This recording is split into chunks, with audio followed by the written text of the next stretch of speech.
Thank you once again for making Locked On Cougars your first listen of the day. Hope you all are doing well out there, including the troll that hopped in my DMs earlier this week.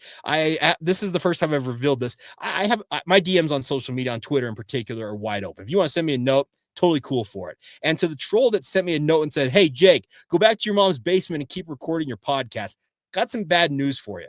It's not my mom's basement. I do, in fact, have a mortgage and own this house. And yes, I do, in fact, work in a basement in a closet. So there you go, Mr. Troll. But thanks all the same for your support of the podcast. Make sure you subscribe, rate, review, share it with your family and friends, and be with us every single day. I'm not going to lie. I do like to have some fun on social media, and that one I did have some fun with. All right, let's talk about the implications of BYU's quarterback decision here, because regardless of who they go with, and heck, I can't even discount that Treyson Bourguet maybe gets back into the QB race down the line here in the final stanza of training camp. But the bigger point is, whoever BYU goes with has implications for the future of the quarterback position for BYU.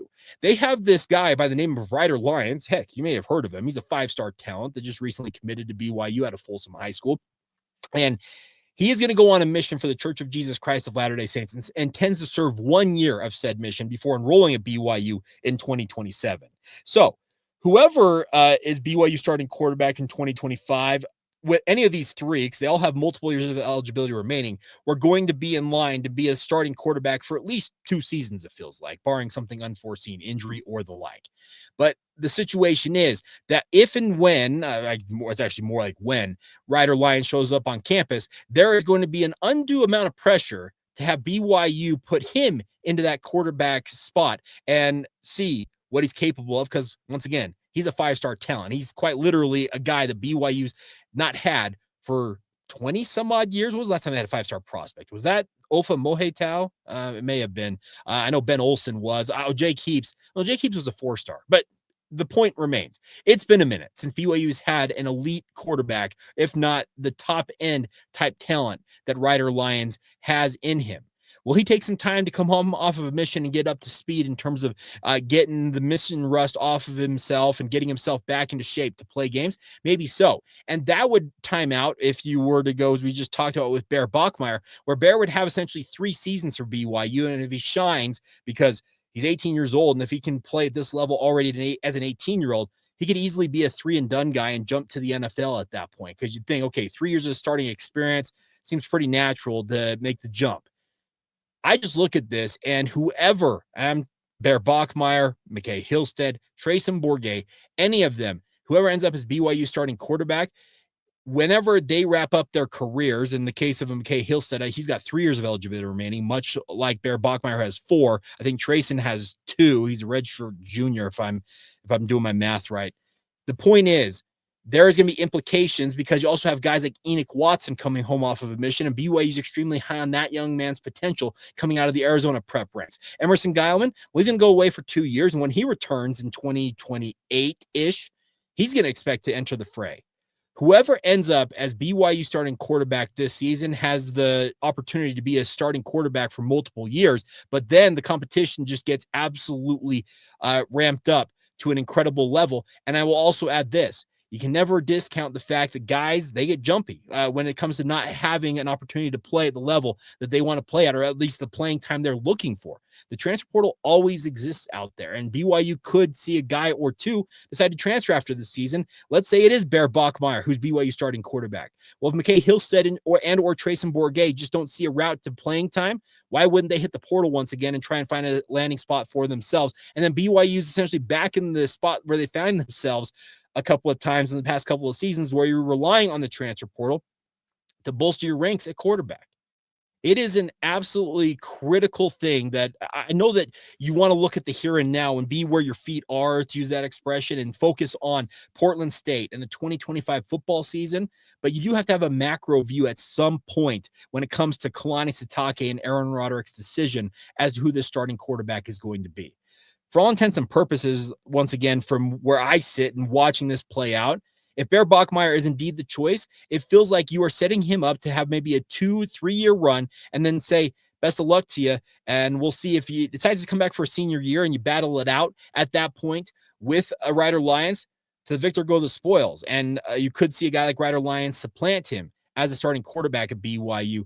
But the near-term future for the quarterback position for BYU, while it may look a little dicey in 2026, depending on how the transfer portal cycle plays out, beyond that, though, there's a lot of talented quarterbacks that are coming into this BYU football program, and they all are going to want playing time, and it's going to make for some epic QB battles in years to come. And I, for one, cannot wait to see it play out. But at the same time, it is an interesting thing that Aaron Roderick, Kalani Sitake, and the rest of the crew, when it comes to that decision as to who the starting quarterback at BYU is going to be, you got to weigh all of it. And I don't envy that. That's why they are paid the big bucks. That's why I'm a podcaster, literally sitting in a studio talking about this. But all the same, it's an important thing. And beyond that, I should also add this, is that the track record of success who you have at quarterback yields results on the recruiting trail as well.